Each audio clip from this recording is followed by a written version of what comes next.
Mobile remind کرواتا ہے نا آپ کو میسج نہیں آ رہا, آپ کو کال نہیں آ رہی, کچھ بھی نہیں آ رہا, اب ویسے ہی فارغ ہوتا ہے تو ہاتھ میں جا کے موبائل نکال لیتے ہیں, وہ ایپ کھول لیتے ہیں, فیس بک کھول لیتے ہیں, تو اپنی دوبارہ گیلری میں جا کے تصویریں دیکھنے لگ جاتے ہیں کہ کیا کیا کچھ تھا. تو چیز تھی اس نے اپنا ریمائنڈ کروا لیا, تو یہ کاؤنٹر ہوگا تو یہ بھی ہمیں ریمائنڈ کرواتا ہے. ٹھیک, تو یہ اقتدار میں چند باتیں آپ کی خدمت میں کی, تو کوشش کریں کہ انشاءاللہ اس کو ایگزیکیوٹ بھی کریں انشاءاللہ. اگر آپ کی نیت بنتی ہو, انٹینشن بنتی ہو, تو جس کام کا بندہ ارادہ کرے نا اس کام میں کوشش کرنی چاہیے کہ انشاءاللہ کہا جائے. کیا کہا جائے؟ اس کو اپنی ہیبٹ میں شامل کریں. یاجوج ماجوج کا نام سنا؟ جی سر. جی جی سر. یاجوج ماجوج جی سر. یہ عجائب القرآن, غرائب القرآن, یہ پوری بک ہے, اس کے اندر پورا واقعہ لکھا. یعنی حضرت سکندر ذوالقرنین ایک بادشاہ گزرے, مسلم بادشاہ تھے, کہ ان کی بادشاہت پوری دنیا کے اوپر ہوتی. جیسے نمرود تھا وہ بھی بادشاہ گزرا ہے, سلیمان علیہ السلام کو اللہ پاک نے بادشاہ بنا فرمایا.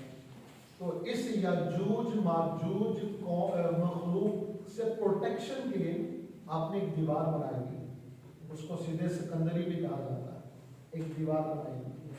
یاجوج ماجوج جو مخلوق ہے یہ صبح سے لے کر شام تک اس دیوار کو چاٹتی ہے, کاٹتی ہے, صبح سے لے کر شام تک اس دیوار کو چاٹتی ہے, کاٹتی ہے.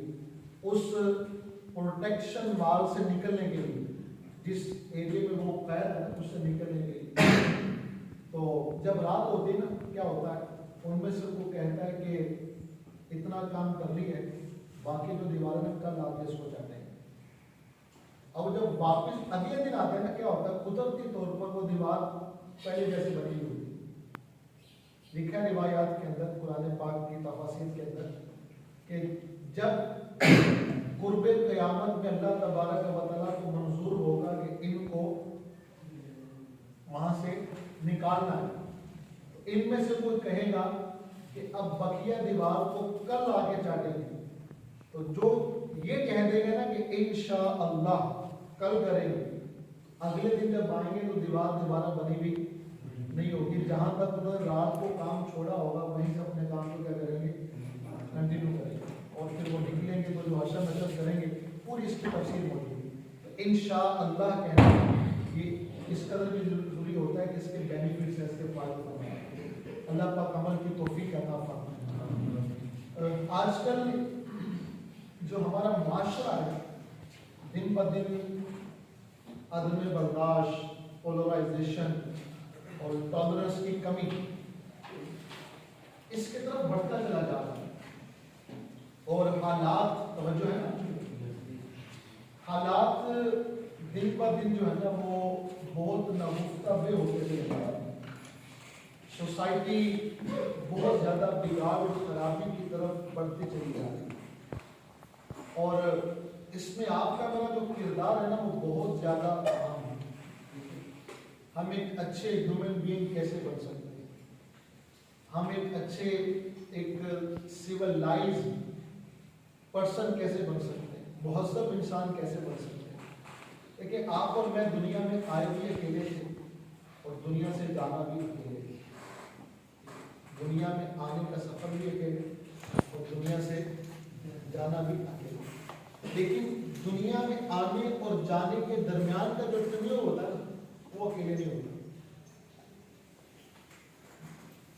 وہ بہت سارے ریلیشنز, بہت سارے رشتے, بہت سارے تعلقات, بہت سارے لوگوں کے ساتھ ایفیلیشنز, بہت سارے لوگوں کے ساتھ کنیکٹیوٹی, یہ ہماری زندگی کا حصہ ہوتا ہے.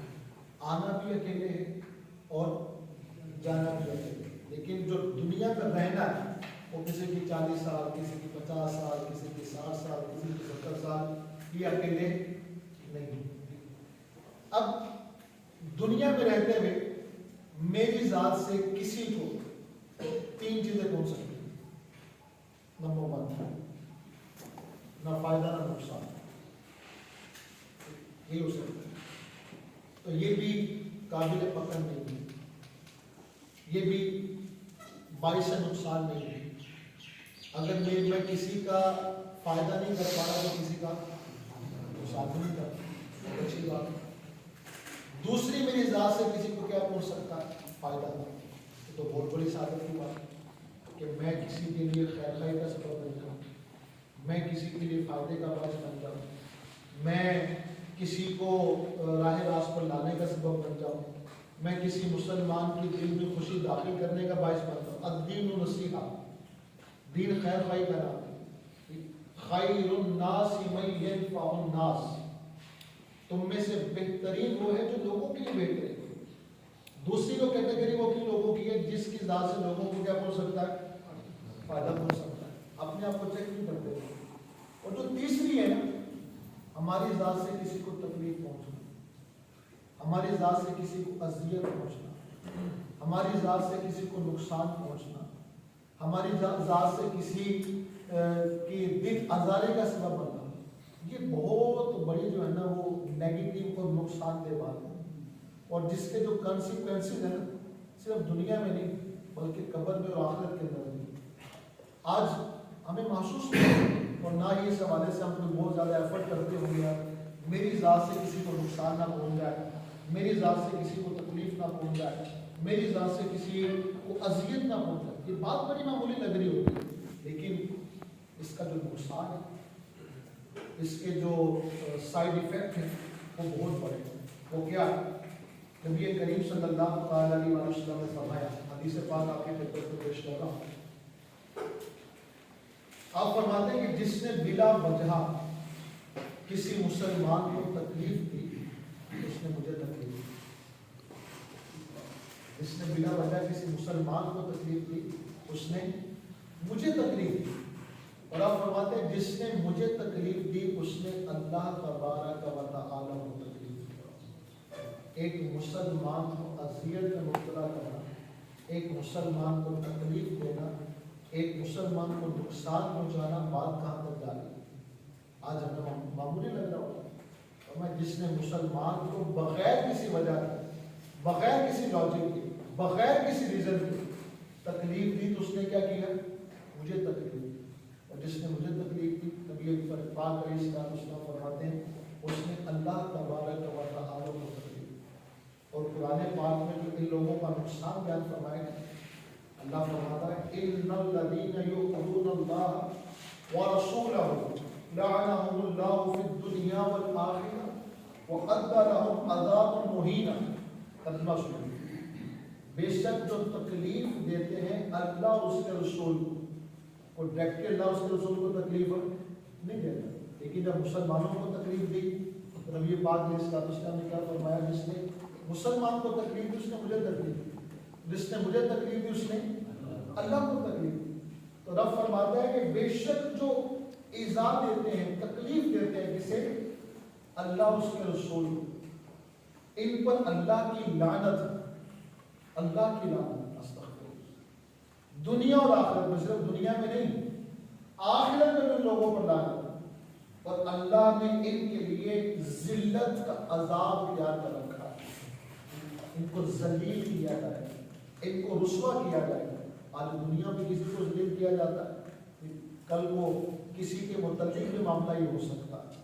تو میرے پیارے بھائیوں، میری پیاری بہنوں، یہ جو معاملہ ہے یہ عام معاملہ نہیں۔ ہم میں سے اچھا کون ہے، ہم میں سے برا کون ہے، چیک کریں، آئیے چیک کریں۔ بیٹھے بیٹھے لیبارٹری ٹیسٹ کر لیتے ہیں، یہ وہ ٹیسٹ ہے کہ جس کے لیے ہمیں کوئی لیبارٹری میں نہیں جانا پڑے گا، کوئی اپنا کوئی بلڈ دینا پڑے گا، بیٹھے بیٹھے ٹیسٹ کرتے ہیں۔ نبی کریم علیہ السلام فرماتے ہیں، آپ فرماتے ہیں آپ نے صحابہ کرام موجود تھے، فرمایا میں کہ اب تمہیں اچھوں اور بروں کی خبر نہ دوں کہ تم میں سے کون اچھا اور تم میں سے کون برا؟ سب خاموش رہے۔ 3 مرتبہ آپ نے ریپیٹ کیا کہ میں تمہیں خبر نہ دوں کہ تم میں سے کون اچھا ہے تم میں سے کون برا؟ ایک شخص نے کھڑے ہو کے عرض کیا، آقا میں ضرور بتائیے کہ میں سے اچھا کون ہے اور میں سے برا کون ہے، میں اپنے متعلق چیک کروں اور اپنے متعلق چیک کروں۔ نبی کریم علیہ، میں اپنے آپ کو لاکھ اچھا، میرے بل کا تو چچا بندے کو نہیں، میں تو دودھ کا، میں تو حضرت، میں تو یہ، تو میں تو وہ، تو میں تو ویسا، اپنے منہ میاں مٹھو بن رہے ہوتے۔ نہیں، جو شریعت نے معیار مقرر کر رکھا ہے، جو شریعت نے سٹینڈرڈ سیٹ کر رکھے ہیں، ہم اس سٹینڈرڈ پر پورے اترتے کہ نہیں اترتے؟ نبی کریم علیہ السلام فرماتے ہیں کہ تمہارا بھلا وہ شخص ہے جس سے خیر کی امید کی جائے اور اس کے شر سے لوگ امن رہیں۔ ایکسپیکٹ کیا جائے کہ اس سے کیا ملے گا؟ جی خیر کی امید کرنا، یہ پتہ ہے کسی کو شر نہیں پہنچا سکتا۔ خیر کی امید کی جائے اور اس کے شر سے کیا ہو؟ لوگ امن رہیں، اس کے شر سے لوگ محفوظ ہوں، اور لوگوں کو اپنے شر سے نقصان نہ پہنچائے اور لوگوں کو اپنی ذات سے تکلیف نہ پہنچائے۔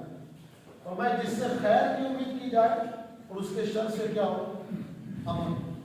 اور میں تمہارا برا وہ شخص ہے جس سے خیر کی توقع نہ کی جائے، یعنی اس سے خیر کی امید نہیں۔ قدرتی طور پر آپ کو پتا ہوتا ہے کسی افسر کے پاس جاتے ہیں، کسی ٹیچر کے پاس جاتے ہیں، کسی اسٹوڈنٹ کے متعلق ٹیچرز کا مائنڈ سیٹ بن جاتا ہے، یہ بندہ تو خرابی پیدا کر دے گا، یہ تو بگاڑ پیدا کر دے گا۔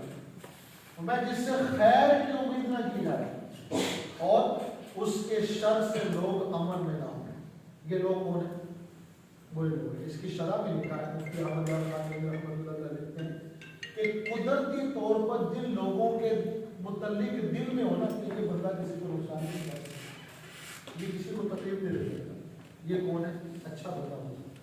اور فرمایا جس کے متعلق قدرتی طور پہ دل کے اندر یہ چیزیں پیدا ہو جائیں، چھوڑو یار اس کے پاس کیا کام ہے لے کے جانا ہے، چھوڑو یار اس سے کیا بات کرنے سے تو بات کا بگاڑ ہی کرنا، اس نے تو بات کا بدلہ نہیں بنانا۔ تو اس سے مراد کیا ہے کہ وہ بندہ خیر والا نہیں بلکہ کون سا ہے؟ شر والا ہے۔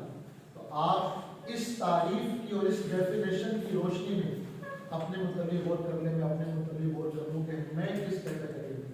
ہمارا جو اسلام ہے آج بدقسمتی سے اسلام کی جو پکچر پینٹ کی جاتی ہے، اسلام کی جو پکچر ایلیبوریٹ لوگ کرتے ہیں، انہوں نے اسلام پڑھا نہیں ہوتا۔ اسلام تو بڑا سافٹ دین ہے، اسلام تو بڑا پرامن دین ہے۔ وہ تو یہ کہتا ہے کہ آپ اپنے اشارہ ابرو سے کسی کو تکلیف نہ دیں۔ تو اسلام ایکسٹریمزم کی اجازت نہ دیتا ہو، اسلام ٹیررزم کی اجازت نہ دیتا ہو، اسلام کسی کو نبی کریم علیہ السلام نے اپنے پریکٹیکلی اپروچ کے ذریعے امن کے پیغام کو عام کیا۔ طائف کے میدان میں پتھر کھا لیے تھے، تاڑوں کا فرشتہ آتا ہے، آقا فرمائے اشارہ فرمائے، آرڈر کرے ان کی بستیوں کو تباہ کر دیا جائے، لیکن نبی پاک علیہ السلام the biggest preacher of peace بن کر تشریف لیتا ہے۔ لوگ کو کہتے ہیں نا آج نوبل پیس کا ایوارڈ ملتا ہے، وہاں پر وہ سب سے بڑا تو دہشت گرد ہوتا ہے، سب سے بڑا تو اس کی جو ریپوٹیشن ایسی ہوتی ہے اس کو پیس کا انعام ملنا ہوتا ہے، حالانکہ اس نے پوری دنیا کے پیس کو تہوارو کیا ہوتا ہے، لیکن ان کو ایوارڈ ملنا ہوتا ہے۔ نبی کریم علیہ السلام نے پریکٹیکلی طور پر اپنی ذات سے، اپنی عمل سے شرعی اپنا کیا اس کو کہتے ہیں کہ آپ نے جنگ و جدال نہیں بلکہ امن کو پروموٹ کیا، امن کو عام کیا۔ اب آخر میں یہ میں نے ایک حصہ اپنی گفتگو کا بیان کیا ہے، میں نے یہ اپنا سمجھ لیں کہ مقدمہ آپ کے سامنے رکھا ہے کہ کسی کو تکلیف دینا کہ شریعت کے اندر کس قدر نقصان ہے۔ آپ چیک کر لیں کہ میں تکلیف دیتا ہوں نہیں دیتا۔ بدقسمتی یہ ہے کہ ہمارے معاشرے کے اندر جب بھی کچھ طرح کی باتیں ہوتی ہیں ہم دوسرے کے متعلق غور کر رہے ہوتے ہیں، اپنی ذات کو بھول جاتے ہیں۔ یہ ساری باتیں اس کے متعلق ہوتی ہیں، وہ ایسا ہے، وہ ایسا ہے، وہ ایسا ہے، وہ ایسا ہے۔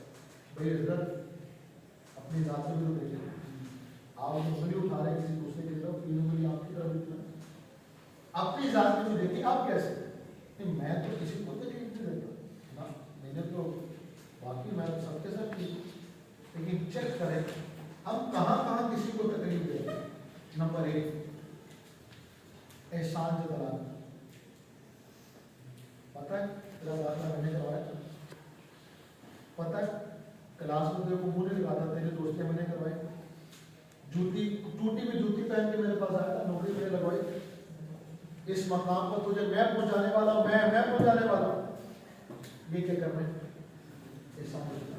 شادی میں نے کرائی تھی، رشتہ میں نے دکھلایا تھا، یہ کام میں نے کیا تھا، فلاں کام میں نے کیا تھا، آج